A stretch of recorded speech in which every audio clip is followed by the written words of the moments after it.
कृष्ण हरे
सुंदर ते ध्यान उभे विठेवरे करकटवले देवोनिया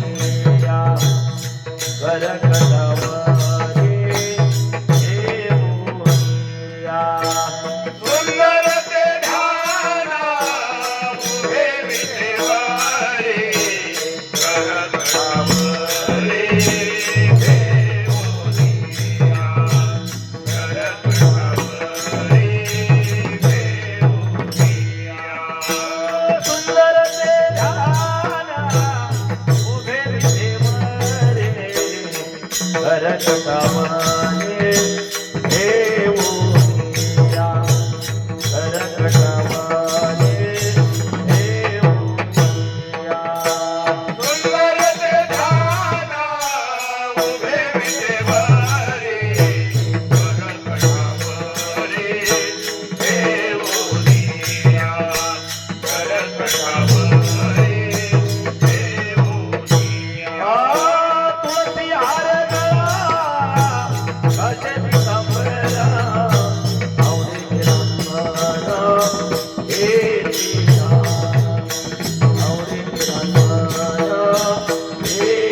चलो या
रूपा पाहता लोचने सुख झाले हो साधने महाविठ्ठल वरवा महामाधव वरवा महामाधव वरवा महामाधव वरवा रूप पाहता लोचने सुख झाले हो साधने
जाऊ दो महाराज म्हणा पांडवप्पा माग माग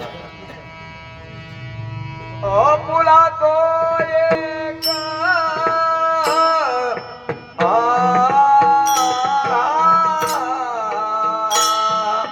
देव करुणा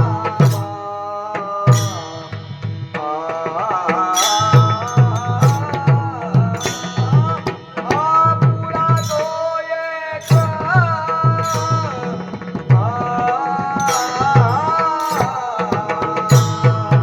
देव करुणा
इथं माईक वर या आला इकडे यो स्वतःच्या तिथं उभा राहा दोन दादा आले या इथं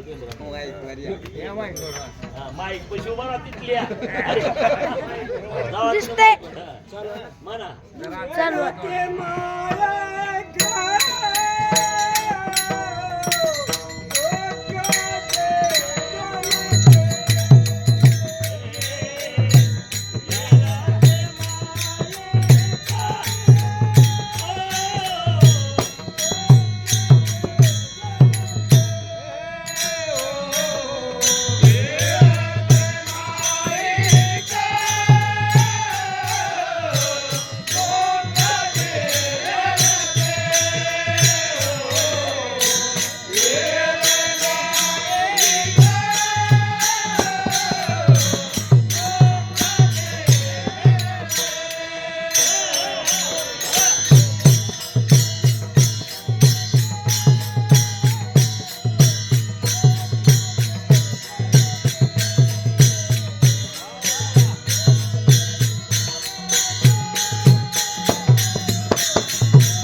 देव करुणी घ्यावा तेने विना जीवा सुख नो हे हेरते माईक दुःखाची जनिती नाही आधी अंती अवसान अविनाश करी आपुली आईसे लावी मना पिसे गोविंदाचे हेरते माईक दुःखाची जनिती नाही आधी अंती अवसान तुका म्हणे एका मरणची सरे उत्तमची उरे हेरते माईक दुःखाची जनिती नाही आधी अंती अवसान पांडुरंगा करो प्रथमा नमना पांडुरंगा करो प्रथमा नमना पांडुरंगा करो प्रथमा नमना पांडुरंगा करो प्रथमा नमना दोसरे चरण संततिया दोसरे चरण संततिया दोसरे चरण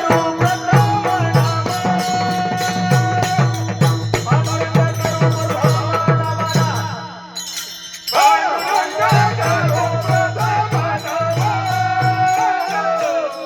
पांडुरंगा करो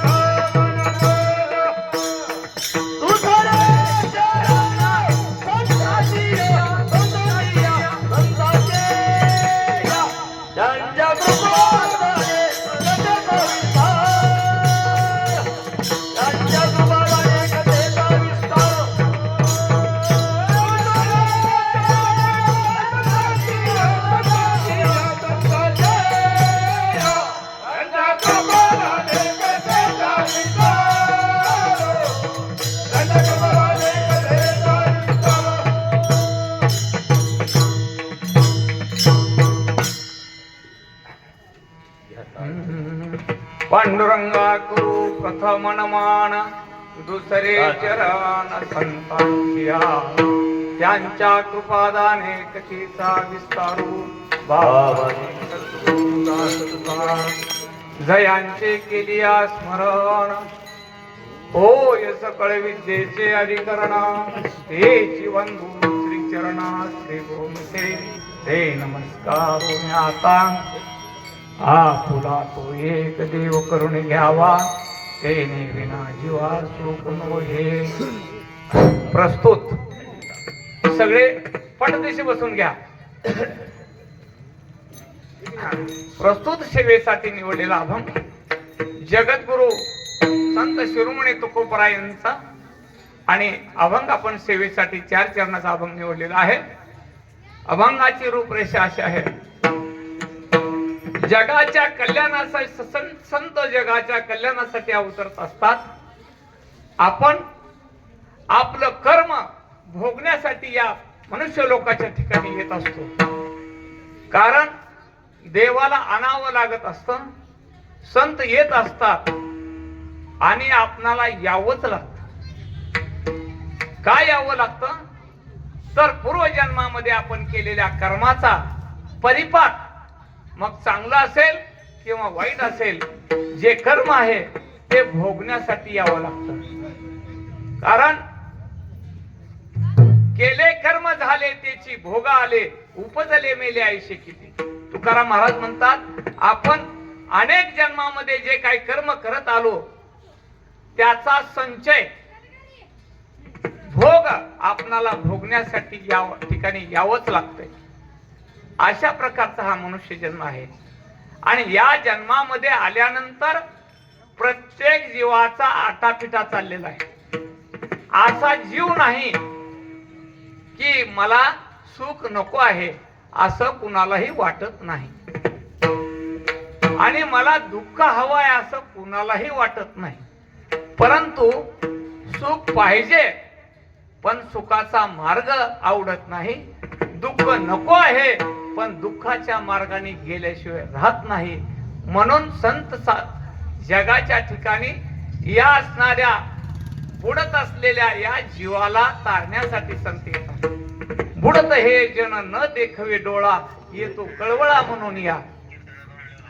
म्हणून अभंगाच्या पहिल्या चरणात महाराज सांगतात की कशासाठी देव आपलासा करायचा आहे. कशासाठी? बघा, अभंगामध्ये गुह्य काय लपलेलं आहे की पहिल्या चरणामध्ये महाराज म्हणतात, आपुला तो एक. देव कुणाचा सांगितला? आपला. तो एक सांगितला. आणि पुन्हा आपुला तो एक आणि देव करून घ्या म्हणून सांगितलं. देव आपलाच आहे म्हणून सांगितलं, तो एकच आहे म्हणून सांगितलं आणि करून घ्या म्हणून सांगितलं. ह्याला आपला संसारातला एक दृष्टांत सांगतो की 10 एकर जमीन तुम्ही शेतामध्ये द्राक्ष लावले आहे. तुम्ही रस्त्याच्या कडेला कुणी एखादा ग्रस्त मित्र संबंधित भेटला तर या द्राक्ष खायला म्हणता. तुम्ही शेताचे मालक आहात, पण जमीनच तुमच्या नावावर नाही, जमीन वडिलाच्या नावावर आहे. पण तुम्ही असं म्हणता का माझी जमीन नाही? जमीन माझी आहे म्हणता, पण विकता येते का तुम्हाला? नाही. तुम्हाला जर एखाद्याने विचारलं तर 2 एकर देता का? ती माझ्या नावावर नाही, वडिलाच्या नावावर आहे. जशी जमीन वडिलाच्या नावावर आहे, पण मालक तुम्ही दर्शवता. मुलगा मालक दर्शवतो, मुलगा म्हणतो जमीन माझी, परंतु मालक कोण आहे? खरा वडील आहे. तसं आपला देव आहे असं तुकाराम महाराज म्हणतात. आपुला तो एक देव करून घ्यावा. तो एक करून घ्यावा म्हणजे काय करायचंय? जसं तलाठ्याकडे जाऊन संमती पत्रक वडिलाचं घेऊन स्टॅम्प वर फेर वडावा लागतोय तेव्हा खरा मालक होतोय, तसं देव आपलाच आहे. पण सद्गुरूला अनन्य भावानं शरण गेल्याशिवाय आपल्या जवळचा देव आपल्याला कळत नाही. म्हणून महाराज अभंगाच्या पहिल्या चरणात सांगतात की आपुला तो एक देव करून घ्यावा. हा, बर देव करून घ्यायची आपल्याला गरज काय आहे? असा एखाद्यानं प्रश्न विचारला, काय गरज आहे देव करून घ्यायची? देव आपलाच आहे असं तुम्ही सांगता आणि आपला करून घ्यायची काय आवश्यकता आहे? तर सुखाचा जो आपणाला मार्ग आहे, पाहिजे आहे, तो सुख आपणाला त्याच्याशिवाय मिळत नाही. तेने विना जीवा सुख नव्हे. मग जीवाची, प्रत्येक जीवाची तळमळ चाललेली आहे की सुख पाहिजे, सुख पाहिजे, आणि सुख आपणाला भेटत नाही. शास्त्र असं सांगतं, मनुष्य जात सकळ स्वभावता भजनशील. सगळे भजनशील आहेत, भाविक आहेत असं शास्त्र सांगतं. परंतु झालंय काय की आपल्याला जो आपल्या ठिकाणी असलेला भाव आहे, हा भाव डळमळीत आहे, डळमळीत. कारण भक्ती करण्यासाठी आपल्या ठिकाणी आपल्याला अधिकार प्राप्त झाला पाहिजे. अधिकाराशिवाय भक्ती होत नाही. जीवाच्या ठिकाणी मल विक्षेप आवरण दोष आहेत. हे दोष आपणाला खऱ्या देवापर्यंत जाऊ देत नाही. मल दोष निघाल्याशिवाय दुसऱ्याचं दर्शन घ्यावं असं वाटत नाही महाराज. हा, मी कुणीतरी आहे आणि मला कुणाचं तर दर्शन घेताना तो माणूस हलका आहे, कमी दर्जाचा आहे, अशी भावना जर मनात आली तर समजायचं की आपल्या ठिकाणी मलदोष आहे. हा दोष गेला पाहिजे. विक्षेप दोष म्हणजे चित्ताच्या ठिकाणची चंचलता आहे. हा, हे करू का, ते करू, पंढरपूरला जाऊ का, वारी करू का, पारायण करू का, काय करू काय नाही, असा अनेक प्रकारे मनाच्या ठिकाणी जो चंचलपणा आहे, ही विक्षेप दोष आपल्या ठिकाणी आहे. हा, आणि आवरण दोष म्हणजे काय की मी आणि माझी पत्नी, कुटुंब, मुलं बाळ ह्याच्यापेक्षा जगात कुणीच नाही. अशा प्रकारचा आपल्यात 3 प्रकारचे दोष असल्यामुळं आपणाला खऱ्या देवाची ओळख होते. कारण जगताच्या ठिकाणी अनेक योनी आहेत, पशु योनी आहेत, देव सुद्धा योनी आहेत आणि मनुष्यही योनी आहेत. परंतु जगाच्या ठिकाणी मनुष्याला देव होता येतं, पण देवाला मनुष्यासारखं सुख प्राप्त करून घेता येत नाही आणि तो अधिकार देवाला नाही. देव योनी सुद्धा भोग योनी आहे. देव योनी म्हणजे भोग योनी आहे. देवाधिकाला गिरणीत जावं लागत नाही, पीठ आणावं लागत नाही, दळावं लागत नाही, स्वयंपाक करावं लागत नाही. अमृत पिऊन निवांत बसलेले आहेत. त्यांना भजन नाही, कीर्तन नाही, काहीच नाही. भोग योनी आहे, निवांत भोग भोगतात. परंतु मनुष्याला या मनुष्य जन्मामध्ये आल्यानंतर जो आनंद घेता येतो तो आनंद देवाधिकाला नाही.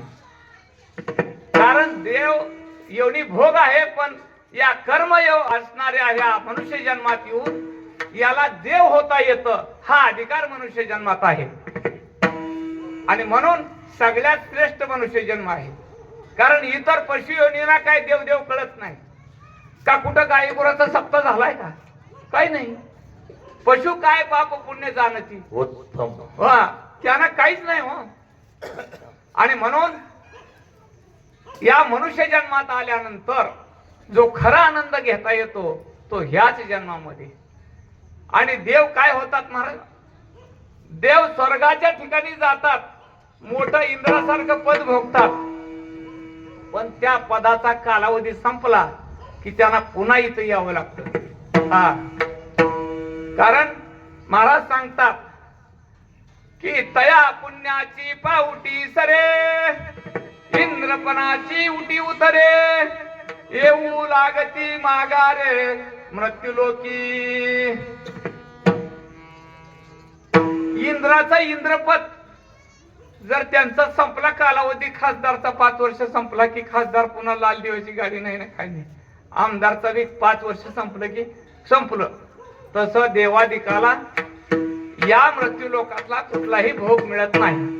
आपणाला सविस्तर कथा सांगता येईल, तो काल्याच्या प्रसंगात तुम्हाला ऐकायला मिळेल की देवादिकाला सुद्धा वाटलं होतं मृत्यू लोकातला काला खावा, पण तो मिळाला का? नाही. वैकुंठीचे अमर इच्छिता ती देवा आणि मृत्यू लोक व्हावा जन्म आमा. त्यांना हित जन्म घ्यावा असं वाटतंय. एवढा आनंद मनुष्य जन्मात आहे आणि त्याला आपण कटाळलोय. मनुष्य जन्मात आलेली माणसं त्याला जर कोणी विचारलं का कस काय कशाचं काय तोंडच वाकडं करतो. हा असला हा देह मोदे अनर्धरत नाही ती तेवी चिंता मनी नाही हाती, तेवी बहुत येणी ते जन्म होती परी नरदेह प्राप्ती दुर्लभ. मनुष्याला मुमुक्षत्व आणि मनुष्यत्व प्राप्त झाले. किती आनंदाची गोष्ट आहे हो. धाराशिव मध्ये काय लोक कमी आहेत का? पण मंडपात आहेत का? नाही. कारण मनुष्यत्व मिळाले. मुमुक्षत्व म्हणजे आपल्याला काहीतरी साध्य करायचंय. या जन्मात येऊन आपल्याला काहीतरी साध्य करायची ही त्याला ओढ लागली, त्याला मुमुक्षत्व म्हणावं. आणि असा हा नरदेह अमोल आहे. आणि या देहात आल्यानंतर सुख कशात आहे हे शोधण्याचं ठिकाण जर असेल तर हा संप्रदाय सांगतो. संत सांगतात. कारण संत काय करतात? मार्ग दावून गेले आधी, मार्ग दावून गेले आधी, मार्ग दावून गेले आधी, दयानिधी संतरे, दयानिधी संतरे.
मार्ग दावून गेले आधी, दयानिधी संतते.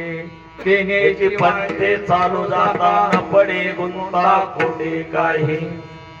अहो त्या मार्गाने गेल्यावर कुठेही गुंता पडत नाही. म्हणजे कसं आहे, मार्गच असा आहे, त्या मार्गाने गेल्यावर आपण कुठेही चुकत नाही. आणि हा मार्ग कसा आहे की धोपट मार्ग आहे. हा, आणि अशा मार्गाने आपल्याला जायचं आहे. मग सुख आहे. प्रत्येक जीवाची ओढ सुखाकडे आहे, परंतु सुखाचा खरा शोध मानवाला लागत नाही. याचं कारण एक आहे की तो मार्ग चुकल्यामुळं या संसाराच्या ठिकाणी बघा सगळ्या कीर्तनकारांनी तेच सांगायचं, संसार दुःख मूळ. तुम्हाला बी माहित आहे, मला बी माहित आहे, कीर्तनकाराला माहित आहे, संसार दुःख मूळ. पण पर्याय काय त्याच्यावर? तर संसार दुःख मूळ कसा आहे की ह्या तुकोबरायांनी हा कुणासाठी सांगितलाय? संसार दुःख मूळ सर्वसामान्य जीवाला सांगितलं. बाबा रे, या संसारात काही नाही, हे दुःख मूळ आहे, एवढ्यासाठी सांगितलंय. कळणाऱ्यासाठी नाही, कळणाऱ्यासाठी नाही. ज्याला कळालं त्याला दुःख मूळ नाही. कसं नाही? तुमची हाव संपत नाही. जगामध्ये 5 प्रकारचे आंधळे आहेत. मला किती आंधळे आहेत? 5 प्रकारचे. एक आंधळा जन्मांध आहे. जन्मांध म्हणजे जन्मल्यापासून त्याला दिसत नाही. दुसरा आंधळा अज्ञानांध.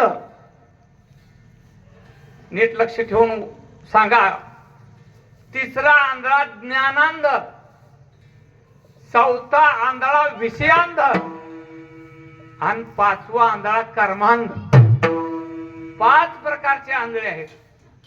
आता ज्याला कधीच दिसत नाही त्याचं हित त्याला कळत नाही.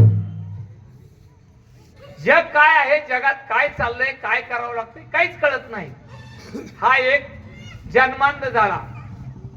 दुसरा आंधळा जो आहे तो अज्ञानांध. अज्ञानांध म्हणजे कसा आहे की त्याला गुरु करावा वाटत नाही, देवदेव करावं वाटत नाही, दान धर्म करावं वाटत नाही, भजन करावं वाटत नाही.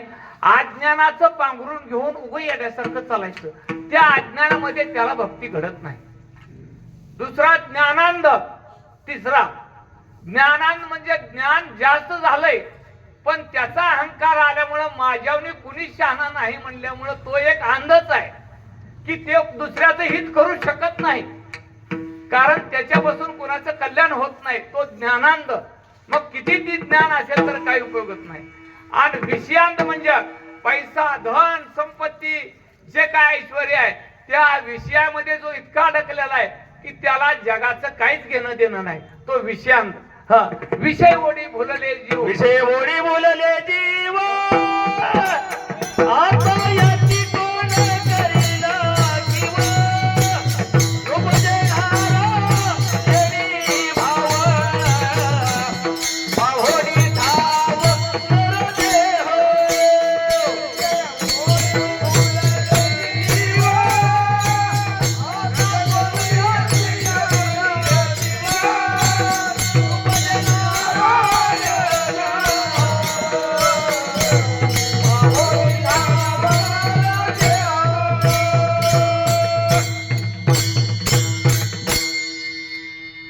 आता हा विषयात इतका आकर्षित होतो. कमळनी पुष्पी ब्रह्मर गुंतला, प्राणी वथंबला जयापरी. आमिषाचे आशे गळगिळी मासा, फुटून या कसा मरण पावे. अहो माशाला आमिष लावलं, काहीतरी कणिक वगैरे लावून मासे पकडणारे लोक आणि त्या पाण्यामध्ये सोडतात आणि त्या माशाला असं वाटतं की खायचा पदार्थ आहे म्हणून मासा त्याला गिळतो आणि जीवानीशी जातो. ही विषयांध जीवाची अवस्था आहे. त्याला दृष्टांत दिला. किंवा दीपावर आहे त्या ठिकाणी पतंग जातो आणि काय होतं, एकाच वेळेस 2 गोष्टी घडतात महाराज. दिवाळी दिसतो आणि त्याची पंखही जळतात. ती अवस्था विषयांध माणसाची आहे. मग विषयांध माणसालाही देवदेव होत नाही आणि त्यालाही काही घडत नाही. आता राहिला एक कर्मांध. कर्मांध म्हणजे कसा आहे की तो कर्म करतो पण ते फलित नाही, निषिद्ध कर्म करतो. आमच्यात एका रोडचा टोल नाक्याचं 1.5 लाख रुपये एका महात्म्याला आलं. आता त्याचं नाव सांगू नये, पण महात्मा होता चांगला. आणि पंढरपूर ते आळंदीच्या गेल्या वारीत त्यानं 50,000चा गांजाच नेलता. आता मला सांगा काय उपयोग आहे का हो? असलं कर्म करावं का? नाही त्याला चिलमी द्यायचं आणि वडायच लावायचं, वडा एक झटका म्हणायचा. ही कर्म कुठलं करावं? शास्त्रानं सांगितलेलं कर्म हे विहित कर्म आहे आणि शास्त्राला मान्य नाही ते निषिद्ध कर्म आहे. मग चांगलं कर्म जर केलं, तुका म्हणे सत्य कर्मा व्हावे साय. तुका म्हणे सत्य कर्मा व्हावे साय. तुका म्हणे कर्मा व्हावे साय. तुका म्हणे सत्य कर्मा व्हावे साय. कातलिया भया नरका जाणे. कातलिया भया नरका जाणे. विजय गोत्यांचा झाला नारायण. विजय गोत्यांचा झाला नारायण. कातलिया भया नरका जाणे. कातलिया भया नरका जाणे. विजय गोत्यांचा झाला नारायण. विजय गोत्यांचा झाला नारायण.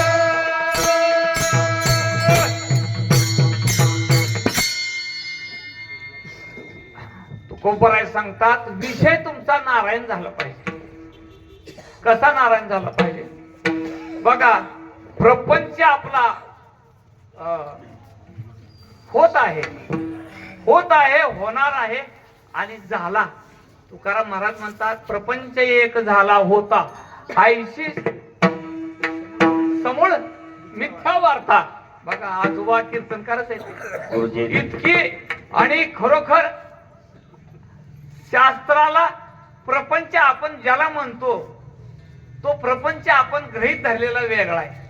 प्रपंच नाम विषय, प्रपंच नाम विषय. प्रपंच म्हणजे पत्नी, मुलं, बाळ ह्याचं नाव प्रपंच नाही. आपण ह्याला गृहीत धरून प्रपंच म्हणतो. ज्याचा विषयच नारायण झाला त्याचा प्रपंचच नाही ना. विषय तो त्यांचा झाला नारायण. आणि मग पुन्हा काय होईल? पुढं नावडे धनजन माता पिता. मग पुन्हा काहीच आवडत नाही. मग संसार राहिला का? सगळंच आवडत नाही म्हणल्यावर. पण ही असं आहे ना, ह्याच्या उलट आपलं आहे. ही सगळंच आपल्याला आवडतंय, मग आपला नारायण का होईल? संतांनी काही सूट मोकळी दिली तुम्हाला. विषयाचं सुद्धा पालन करता येतं, विषय सुद्धा तुम्हाला पोषण करता येतो, अशी सूट दिली. तो कसा करायचा? तर रितसर निषिद्ध कर्म न करता तुमच्यासाठी 4 आश्रम दिले. ब्रह्मचार्य आश्रम आहे, गृहस्थ आश्रम आहे, वानप्रस्थ आश्रम आहे आणि संन्यास आश्रम आहे. 4 आश्रम आहेत. आणि त्याला कालमर्यादा कशी होती? 100 वर्षाची कालमर्यादा होती. पण आता 100 वर्ष जगण्याची कोणाचीच गॅरंटी नाही. त्याच्यामुळे आपण त्याच्यात बी आपण 100 वर्षाचे 80 करू. 80च्या पुढच्या पिढीला 60च धरायला होऊ. कारण 80त राहता नाहीच. कारण अल्प आयुष्य मानवी देह शत गणिले ते अर्धरात्र खाय.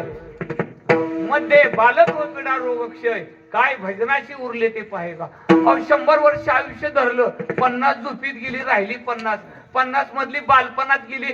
लहानपणी आई म्हणते मी फुटतो पोरला म्हणते राहू द्या हो, काय म्हणू नका, आंघोळ आहे अजून, त्याला काय म्हणू नका.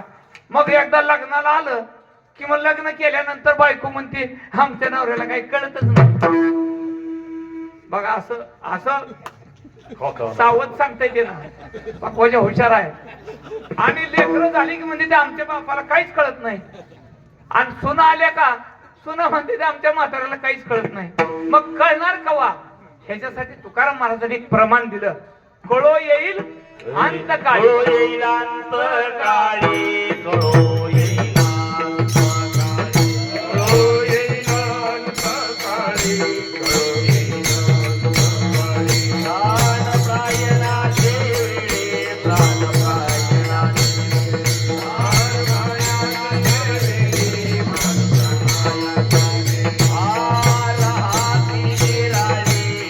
राहाती निराळे. राहाती निराळे. राहाती निराळे.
येईल अंत काळी प्राण प्रयाणाचे वेळी.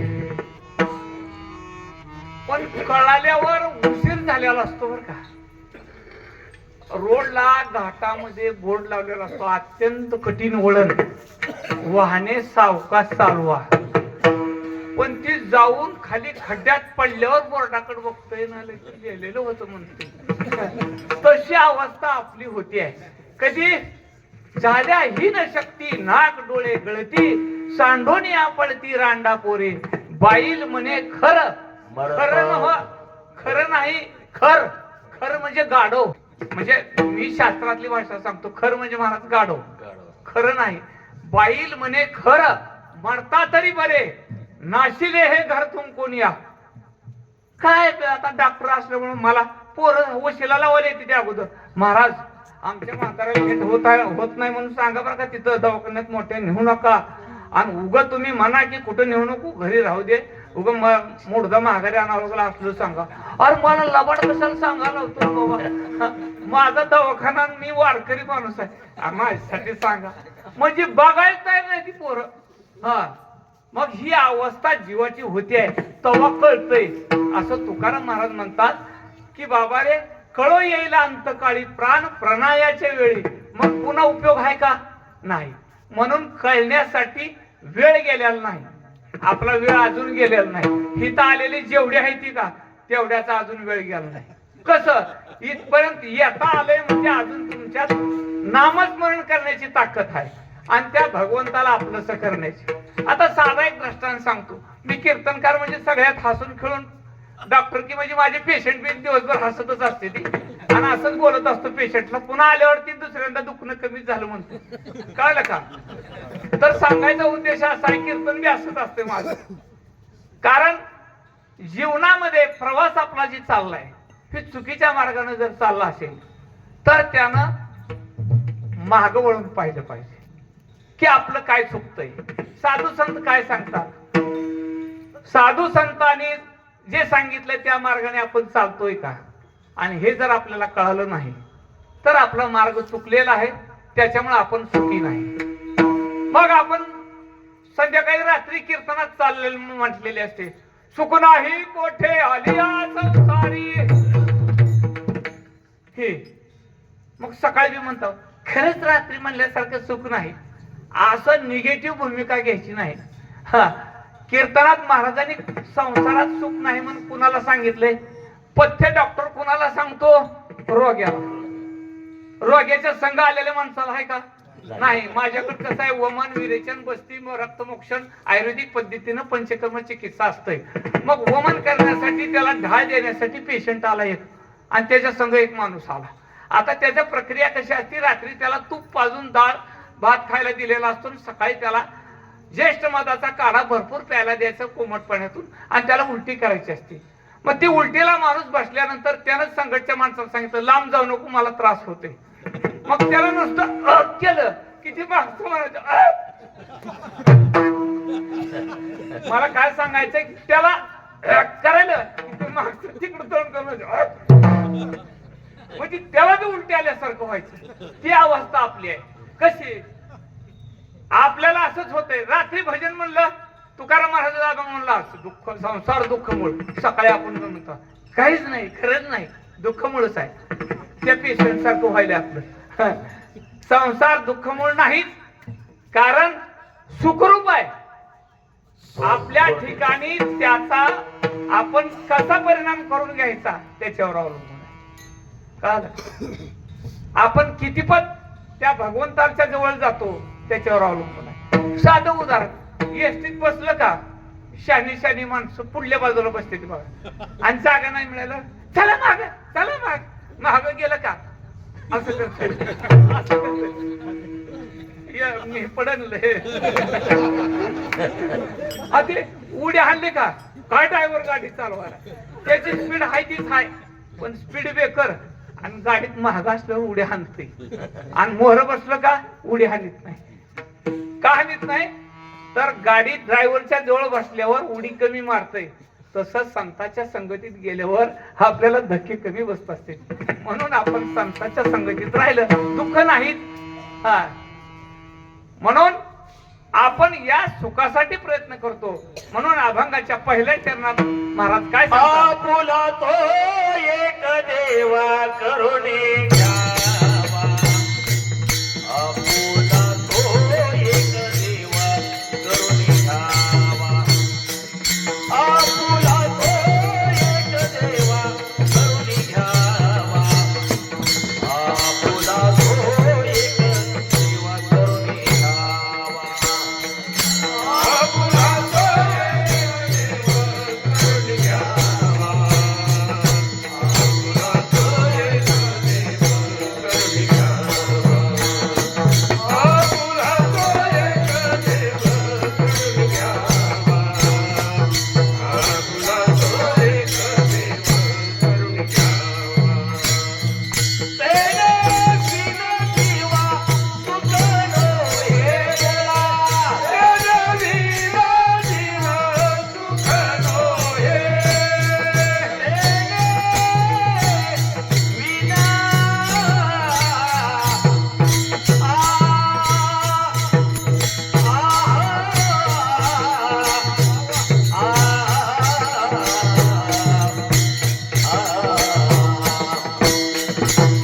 आपुला तो एक देवा करुणी घ्यावा. तेने विना जीवा.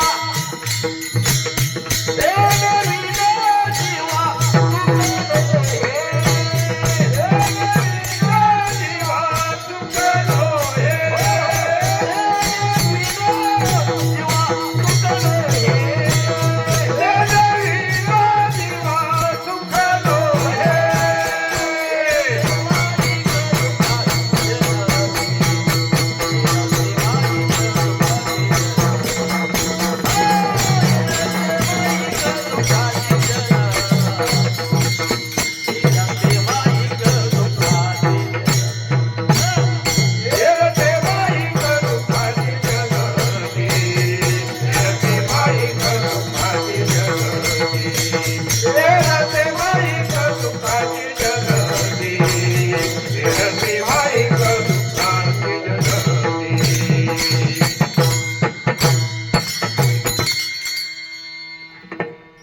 आपुला तो एक देव करून घ्यावा. आपुला तो एक देव करून घ्यावा. तेने विना जीवा सुखनो हे. आणि सुखासाठी प्रत्येक जीवाची धडपड चालली आहे, पण सुख सापडत नाही. त्याचं एकमेव कारण असं आहे की सुखाचा मार्ग साधू संत सांगतात. एकदा श्रीकृष्णाला उद्धवाने विचारलं की माझा थांग पत्ता कुठं आहे, असं तुला वाटत असेल तर मी तुला माझा पत्ता सांगतो. संत संगती वेगळे जाण, पावावया माझे स्थान. अनेक नाही साधन, सत्य जाण गावा. संताच्या संगतीशिवाय मी कुठं सापडत नाही. म्हणून संताच्या संगतीत राहिलं की देवाची प्राप्ती लवकर होते. अनेक दृष्टांत आहेत. संत चरण रज लागता सहज, वासनेचे बीज सोडून आहे. संताच्या संगतीमध्ये हा परिणाम होतो. परंतु आपलं असं झालंय, रंगपंचमी होऊन गेली का नाही, अनेक प्रकारचे कलर अंगावर टाकतात लोक. ती कापड टाकूनच देतात माणसं, लिहायसारखी राहतच नाही. ती अवस्था आपली झाली. कारण आपल्याला हे रंगपंचमीच आहे. मुलगा हे आमकं पाहिजे, मला बायको आमकं पाहिजे. हे काय माहितीये का, हे आपण जन्माला आलो त्यावेळेस आपल्या बरोबर होते का नाही. मेल्यानंतर आपल्या बरोबर येतात का नाही. कारण आपण तुळजापुरातून बसलो आणि धाराशिवला उतरलो. पण ही वडगाव पाटीला, कामठा पाटीला, वसंतनगर पाटीला चढलेली ती कावालदारीतली ही मधली ही आपल्याला धाराशिव मस्तोर वाट लावतेली, पण ही आपल्या संग येत नाही. म्हणून ह्याला माझं म्हटल्यामुळे दुःख आहे. माता पिता बंधू भगे कोणी न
मंगळा हे कशासाठी आहेत, ह्याच्यामधून काय बोध आहे हेच सांगितलंय.